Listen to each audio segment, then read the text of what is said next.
2024 है, लोकसभा चुनाव सर पर है, जिसके लिए सियासी घमासान छिड़ गया है। सभी पार्टियां गठजोड़ करके बीजेपी के खिलाफ ताना बाना बुनने में लगी हैं। क्या हरियाणा, क्या पंजाब और क्या जम्मू कश्मीर, हर जगह चुनावी बिगुल बज चुका है। लोकसभा चुनाव की तो तैयारी है ही, साथ ही जम्मू कश्मीर में अब पहली बार विधानसभा चुनाव भी हो सकते हैं। आप सभी जानते हैं कि धारा 370 हटने के बाद जम्मू कश्मीर को केंद्र शासित प्रदेश का दर्जा मिल चुका है और चुनावों के लिए जोर शोर से अब तैयारियां जम्मू कश्मीर में चल रही हैं। नमस्कार, मैं हूं आपके साथ कीर्ति अरोड़ा और आप देख रहे हैं TV9 पंजाब, हरियाणा, हिमाचल और जम्मू कश्मीर। आपको बताएं कि जम्मू कश्मीर की अंतिम मतदाता सूची अब प्रकाशित कर दी गई है, जिसमें 2.31 लाख यानी लगभग 2.5 लाख से ज्यादा नए मतदाताओं को शामिल किया गया है।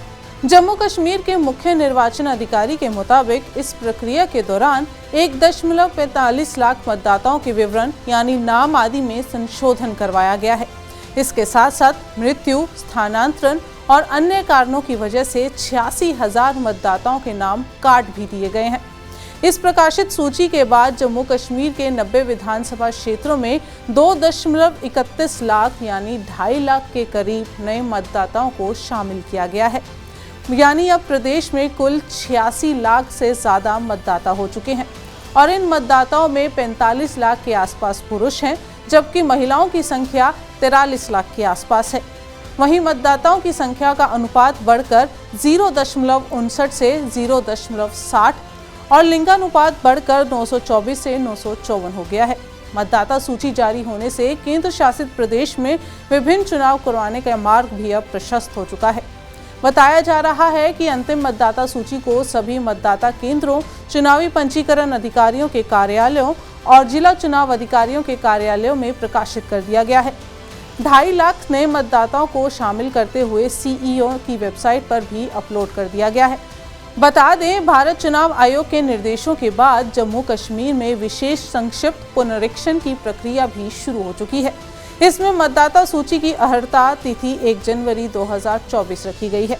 इस दौरान 2 चरण में मतदाता सूची का विशेष पुनरीक्षण किया गया है और इस प्रक्रिया के दौरान राजनीतिक दलों के साथ परामर्श भी किया गया है, जिसके बाद 259 नए मतदान केंद्र बनाए गए हैं और वहीं 17 अक्टूबर 2023 को दूसरा चरण शुरू हुआ था, जिसमें ड्राफ्ट मतदाता सूची जारी की गई थी।